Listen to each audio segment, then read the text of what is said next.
दोस्तों I am sure अब तक तो आपने ये न्यूज़ सुन ही लिया होगा कि भारत में जो G20 का समिट हो रहा था तो वो अब समाप्त हो गया है।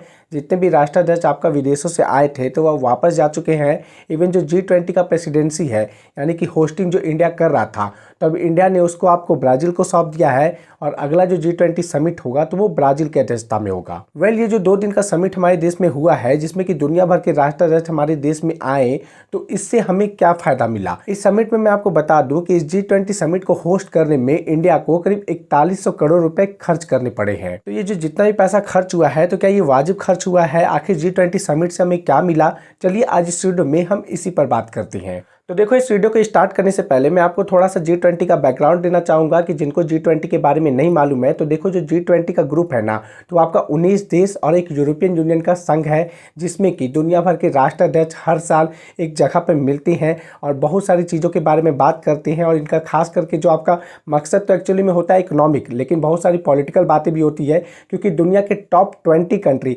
जिनका कि 80% इकोनॉमी पूरी दुनिया का होता है तो उनका मतलब कि ये समिट बैठता है। तो आप समझ सकते हो कि जब टॉप 20 कंट्री बैठेंगे जिनका कि दुनिया की 80% इकोनॉमी पे कंट्रोल है तो वो जब एक साथ बैठेंगे तो कैसा माहौल बनेगा। और वही हर साल हर एक देश में होता है और इस बार नंबर जो था वो था भारत का। भारत को G20 होस्ट करने का अवसर आपको 1 साल पहले इंडोनेशिया से मिल गया था। इससे पहले जो G20 का समिट हुआ था तो वो इंडोनेशिया बाली में हुआ था। इस बार ये जो समिट हुआ है वो हुआ है न्यू दिल्ली इंडिया में। अब ये जो G20 का समिट इंडिया में हुआ है तो ये कोई पहली बार नहीं हुआ है। आपका यहाँ पर ये जो आपका 9 सितंबर से जो लोग आए हैं तो वो दुनिया भर के राष्ट्राध्यक्ष आए हैं। इससे पहले G20 का समिट इंडिया के अलग अलग शहरों में अलग अलग लेवल पर किया जाता है। जैसे कि आपका ये टूरिज्म सेक्टर पे हुआ है आपका G20 का समिट, आपका फाइनेंस मिनिस्टर का एक बार मीटिंग हुआ है, फॉरेन मिनिस्टर का मीटिंग हुआ है, जितने भी G20 के लीडर्स हैं ना सबका मतलब कि इस तरह का मीटिंग होता है। और फाइनल में आपका दुनिया भर के मतलब कि जो 20 आपका इस ग्रुप के जो मेंबर है उनके राष्ट्राध्यक्ष मिलते हैं जो कि 9 सितंबर से 11 सितंबर के बाद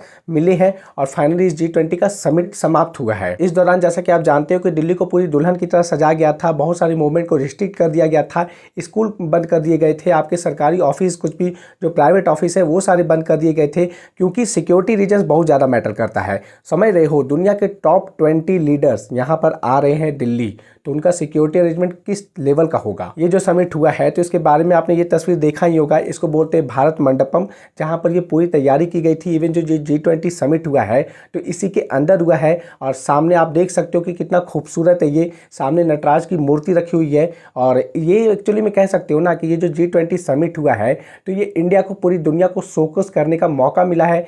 मतलब कि मिला था एक्चुअली में कि इंडिया पूरी दुनिया को बता सके कि इंडिया एक्चुअली में है क्या, और इंडिया ने इसको बखूबी निभाया भी है। जैसे आप कह सकते हो कि इंडिया ने क्या अचीव किया, तो देखो इंडिया ने G20 से ये अचीव किया कि इंडिया को पूरी दुनिया को दिखाने को मिल गया कि हमारी जो भारतीय संस्कृति है। जैसे कि जो नरेंद्र मोदी है तो वो जितने भी गेस्ट का वेलकम कर रहे थे तो उनके पीछे जो तस्वीर लगा हुआ था वो था आपका उड़ीसा के कोणार्क मंदिर का, जो कि ये सूर्य मंदिर का आपका चक्र है जो हमारी संस्कृति को दर्शाता है।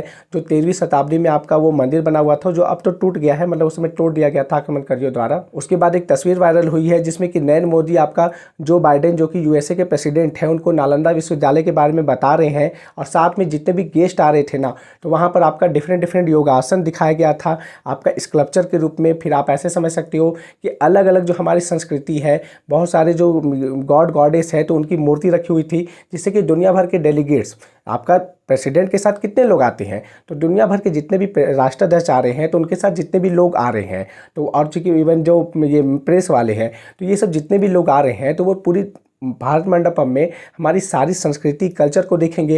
इवन बहुत सारे लोगों को इनवाइट किया गया था जो आपका आर्ट एंड क्राफ्ट वाले हैं या जिनको नेशनल अवार्ड मिला है आपको, मतलब जो अपने अपने एरिया में जो एक अपना कुछ कलाकृति करते हैं, अपने आर्ट एंड क्राफ्ट में बहुत पॉपुलर है, जिनको अवार्ड मिला है, तो वो आपका भारत मंडपम में आए थे और दुनिया भर को उन्होंने अपनी कलाकृति दिखाई। और ये आपका नॉर्थ ईस्ट से आए, फिर आपका ये साउथ इंडिया, मतलब ओवरऑल पूरी इंडिया से लोकल लोग आए और अपने जितना भी कला का प्रदर्शन किया तो वो उनको दिखाया कि इंडिया ये है। तो यहाँ से एक चीज जो इंडिया ने अचीव किया कि दुनिया को दिखाया कि एक्चुअली में इंडिया है क्या। दूसरा कि दिल्ली डिक्लेरेशन, जैसा कि आप जानते हो कि जब भी कोई समिट होता है तो एक ज्वाइंट डिक्लेरेशन होना बहुत जरूरी है। और ये जो आपका G20 समिट इंडिया में हो रहा था तो इसके सामने सबसे बड़ा चैलेंज यही था क्योंकि जो आपका रशिया के प्रेसिडेंट है पुतिन वो इस समिट में नहीं आए थे, आपका जो चाइना का प्रेसिडेंट है शी जिनपिंग वो इस समिट में नहीं आए थे। और उसका रीजन बस सिंपल सा है कि जो रशिया ने यूक्रेन पर हमला किया है तो एक तरफ आपका पूरा यूरोपियन कंट्री इटली, आपका अमेरिका और एक तरफ रसिया, चाइना और बीच में है आपका इंडिया। और इंडिया चूँकि होस्ट कर रहा है तो दोनों आपका ग्रुप के बीच में एक सामंजस्य बैठाना, आपका न्यूट्रल रह के बात करना, क्योंकि हम रसिया को इग्नोर बिल्कुल नहीं कर सकते हैं। रसिया हमारा एज यूजुअल दोस्त है और हमने रिसेंट में उससे तेल भी खरीदा है आपका रुपये के बदले में। तो इन सारी चीज़ों को ध्यान में रखते हुए हमें एक डिक्लेरेशन देना था, क्योंकि जब भी कोई समिट हो रहा है तो उस ग्रुप में मिल के अगर एक डिक्लेरेशन मिलता है ना, एक्चुअली में इससे कोई बड़ी बात नहीं हो जाएगी, लेकिन ये डिक्लेरेशन आना बहुत ज़रूरी है। और शुरू में तो लग रहा था कि ये दिल्ली डिक्लेरेशन नहीं आएगा, लेकिन फाइनली हमारी जो मतलब कि कह सकते हो गवर्नमेंट है, जो नॉन स्टॉप बात की है, हमारे डिप्लोमेट्स नॉन स्टॉप इसके बारे में मीटिंग चली और फाइनली एक दिल्ली डिक्लेरेशन आया। और जिसमें सबसे बड़ी बात ये है कि जो रसिया ने यूक्रेन पर हमला किया है ना, तो रसिया पर यहाँ पर किसी भी तरह का आपका एग्रेशन नहीं दिखाया गया इस डिक्लेरेशन में। और ये इंडिया की कह सकते हो ना कि कूटनीतिक जीत है, जो आपका मतलब कि पॉलिटिक्स के ज़्यादा जानकार है तो इस बात को बहुत मतलब कि बखूबी से समझेंगे कि ये कितनी बड़ी बात है। जनरली हर चीज़ में हम इक्वेट करते हैं कि यूरोप क्या कहेगा, अमेरिका क्या कहेगा, लेकिन इस बार पहली बार हुआ है कि इंडिया ने डिक्टेट किया है पूरी दुनिया को कि इंडिया क्या कहेगा। इवन हमारे फॉरेन मिनिस्टर एस जयशंकर से जब ये बात बोला गया कि देखो जो इससे पहले समिट हुआ था, यानी कि जो बाली में इंडोनेशिया में जो समिट हुआ था, तो उसमें तो रसिया की आपकी मतलब कि उसकी मतलब कह सकते हो ना कि उसकी घोर निंदा की गई थी कि नहीं, रसिया को ये नहीं करना चाहिए। तो एस जयशंकर ने सीधा सा जवाब दिया कि वो बाली था, ये न्यू दिल्ली है। और ये इकलौता ऐसा स्टेटमेंट है जो बता देता है कि इंडिया की पूरी दुनिया की नज़र में अभी क्या छवि बन चुकी है, इसका क्या रूप निखर कर आया है। इसके साथ एक अचीवमेंट ये भी हुआ है कि इसी साल हमारे इंडिया में रहते हुए ही जो अफ्रीकन यूनियन है, जो 55 देशों का आपका एक समूह है, जैसे कि यूरोपियन यूनियन है,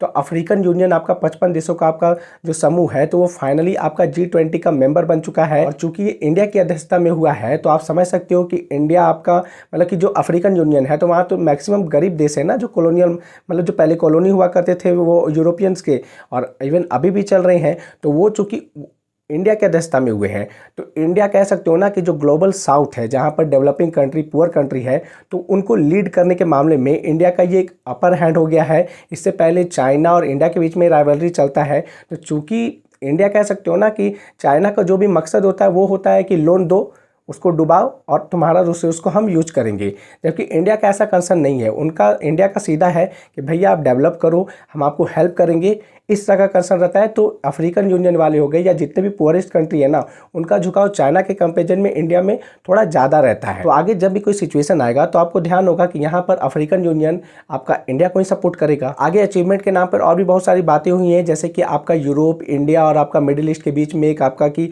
ये कॉरिडोर जो आपका बेल्ट एंड रोड इनिशिएटिव के तहत जैसे चाइना कर रहा है, उसी तरह आपका यूरोप, मिडिल ईस्ट और इंडिया के बीच में एक कॉरिडोर बनेगा, जिसमें कि ट्रांसपोर्टेशन वगैरह, ये गुड्स का इक्विपमेंट वगैरह, मतलब कि ये सबका मूवमेंट बहुत अच्छे से होगा। आपका ग्लोबल बायोफ्यूल्स वगैरह, इस सब चीज़ों के लिए भी आपका नया नया मतलब कि ये सब डिक्लेरेशन साथ में चल ही रहा है। लेकिन सबसे बड़ी इंपॉर्टेंट बात ये है कि बाकी की जो पॉइंट है कि उस इंडिया को अपॉर्चुनिटी मिला अपनी संस्कृति को शोकेस करने के लिए कि पूरी दुनिया के आपके जो 20 राष्ट्राध्यक्ष है वो जब जाएंगे तो इंडिया का ये इमेज लेके वो अपने देश वापस जाएंगे। वेल, इस वीडियो में इतना ही। आई होप आपको ये इन्फॉर्मेशन अच्छा लगा हो। इस वीडियो के रिगार्डिंग कोई भी आपका सजेशन हो तो प्लीज़ कमेंट में जरूर लिखना, और आप बताओ कि आप G20 समिट को एक अचीवमेंट के रूप में मानते हो कि नहीं। चलिए मिलते हैं आपसे अगले वीडियो में। बहुत बहुत धन्यवाद।